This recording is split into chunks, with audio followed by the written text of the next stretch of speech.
Hello and welcome back to Simon's Rants. I'm Simon and today I'm giving my own second thought on Tenet. Now you may be wondering, why are you reviewing Tenet? You just reviewed it a couple of months ago, and I know I did. I gave my first thoughts on it, but I knew when I saw it, it was going to take a couple more viewings before I really knew what I thought of it. So here's my own second thought. It's technically my third thought. I've seen it 3 times now, but I wanted to talk about it again because I was a bit harsh on it the first time. So in case you don't know, Tenet is written and directed by Christopher Nolan, and yada yada yada. You've probably already seen the first thoughts. Anyway, let's get on with it. Tenet isn't a perfect movie. I haven't completely changed my mind on it, but there is a lot of good in it. I said before that it was a 7 to a 7.5, and I'm still in that area, but I would bump it up to a 7.5 to an 8. It's not a perfect movie, and when you're ranking Nolan's movies, it is around the middle, but that's not a bad thing, and here's why. You've got The Prestige, you've got Inception, you've got The Dark Knight, you've got Memento, and you've got Interstellar. I would put this at number 6. That is not a bad thing. That's not a bad list of movies to be slightly worse than. I get it. It's only 6 out of his 11 movies. But he's made so many great movies that putting it at the middle isn't a bad thing. There's no disrespect to it. It is a great movie. He's just made some perfect movies, and that's why it's so disappointing sometimes seeing his movies for the first time when you don't fully grasp everything and you've got your expectations so high for it. I know we shouldn't do that, but he's put the bar so high. When he's made 10-star movies and 9-star movies, and so when you're an 8-star movie, that's really, really darn good, but it's just not quite as good as those perfect movies. And that's no disrespect toward Tenet.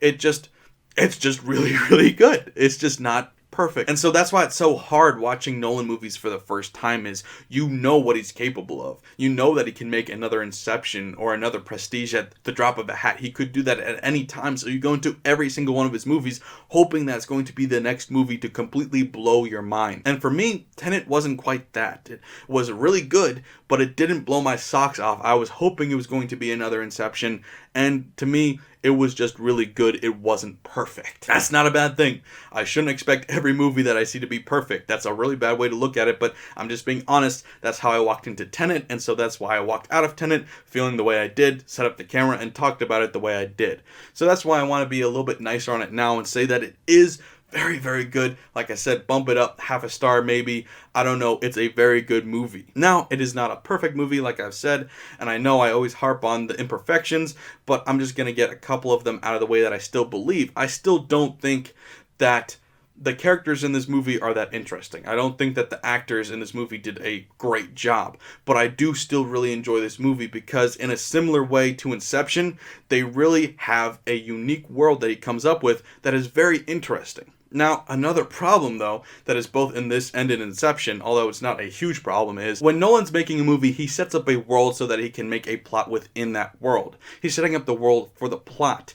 The plot isn't the world like an Avatar would be, where the whole movie is about exploring that world or being in awe of that world. So he comes up with really interesting worlds and then has a somewhat boring plot in Tenet, in my opinion, where within this world you've got this ridiculous concept that's so interesting. It's this sci-fi fantasy thing going on that's so interesting because it's not really sci-fi because they never actually explain it because it would be impossible to. It's not possible for any of the things in this movie to actually happen as far as we know, so it's just fantasy, but with a sci-fi infusion like a Star Wars. That's not real sci-fi either, and this is in that same genre. Same thing with Inception. You can't explain any of that stuff, so they didn't bother how you're all in the same dream together because it doesn't make any sense. And so this world is extremely interesting and extremely original and really just cool to talk about, and that's what Nolan has presented to us, is this great world to talk about, but the plot within this world is honestly nothing special. It's terrorists and there's a bad guy doing a bad thing. It's not the most complex plot, and that's something that a lot of people tried to talk about in this movie, as it was hard to follow because it was just so complex. It's the same excuse people always talk about with Inception, although I didn't find Inception hard to follow at all, but it also wasn't a complex plot, and neither is Tenet. But Tenet is hard to follow because I feel like some of the dialogue and some of the exposition is so rushed and just so forced that it is hard to follow at times. Now, having seen it a second time and a third time, I picked up on all of it a lot easier. And I don't want to say that's completely the storyteller's fault, because some of it was my fault the first time, missing some things. Because I went into Tenet thinking it was going to be this mind-bending movie where I was going to have to try and figure out all these Easter eggs and put together pieces, but honestly, nothing in this movie is that complicated. It's just Nolan going, all right, here's my plot. Take what I give you a little bit at a time. Just take it, process it. Take it, process it. And it's nothing too complex or too hard to understand. But if you're busy looking at everything else, you miss the obvious stuff that he's handing you right from the get-go. And so that's why I don't think that Tenet is particularly complicated, but it does come across as a bit hard to understand. It's a bit convoluted, if you will, because it's not the most streamlined plot in the world. And some of that is there's a lot of world building that he wants to do that he doesn't want to concentrate on. He's trying to set up this big, amazing world and then try to get to this plot that's within that world. So he's a little distracted when he's trying to set up this world because he's like, there's this big world, but we're gonna get to the plot. Where we're all trying to go, but look at this amazing world. I've heard a lot of people talk about where they want a sequel, they want a TV show or something, and I'm not saying that I want that, but that is kind of Nolan's thing where he sets up a world that's very interesting, and his plots in movies like this, in Tenet and Inception, the plots aren't necessarily as interesting as the world that he has built that surrounds that plot. Now, it works a lot better in Inception.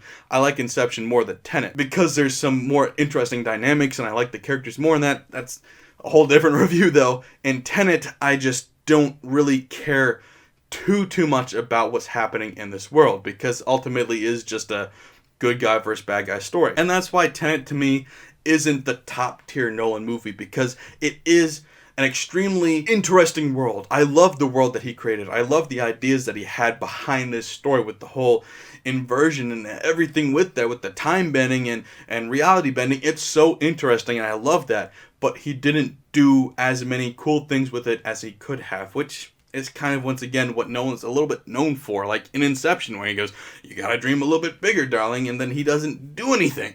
And that's kind of how the whole entirety of Tenet felt, for the most part. There's some really cool action sequences in this movie, and I said in the other review, and I'll say it again, the action sequences in Tenet are by far his best. It's not even close. Like, nothing in any of his other movies comes close to the action in Tenet. And that's great, and I'm glad that he did bigger and better things, but there were just so many more interesting alleyways and questions and avenues you could have gone down with this idea, with this world that they built, and what we ended up getting was a basic terrorist plot. So I'm not asking for a sequel. I'm not asking for an expanded universe. I don't care. But I enjoy this movie more for the idea behind it than I enjoy the actual execution of the movie, which is once again why I can't put this in a top tier for Nolan.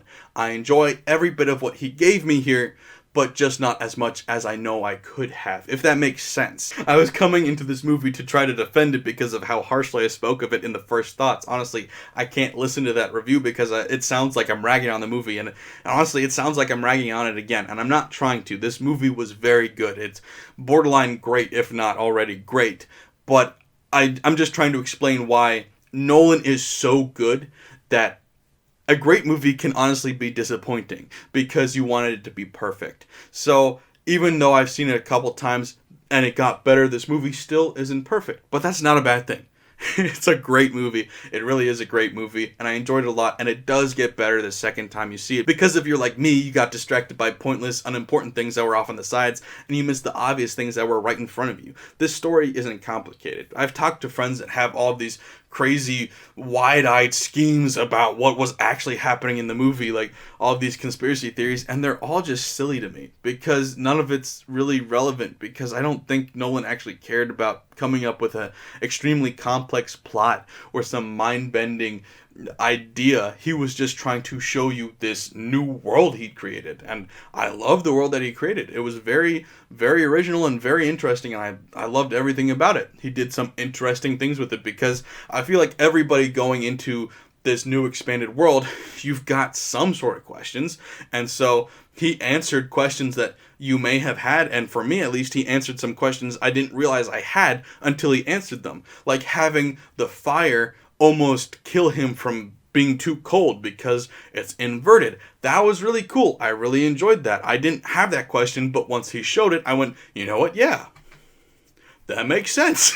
And that's how a lot of this movie was. It was very cleverly written. The only other flaw really is that it wasn't more than it was, which isn't a legitimate flaw. It's just when you see something with so much potential, you kind of wish it did a little bit more. And once again, I'm not trying to bag on this movie. This movie's great. I've come here to make this video to defend this movie and say that it's better than I said it was before, because it is. It is a great movie. This is, at worst, so far, of the movies I've seen in 2020, the second best movie, at worst.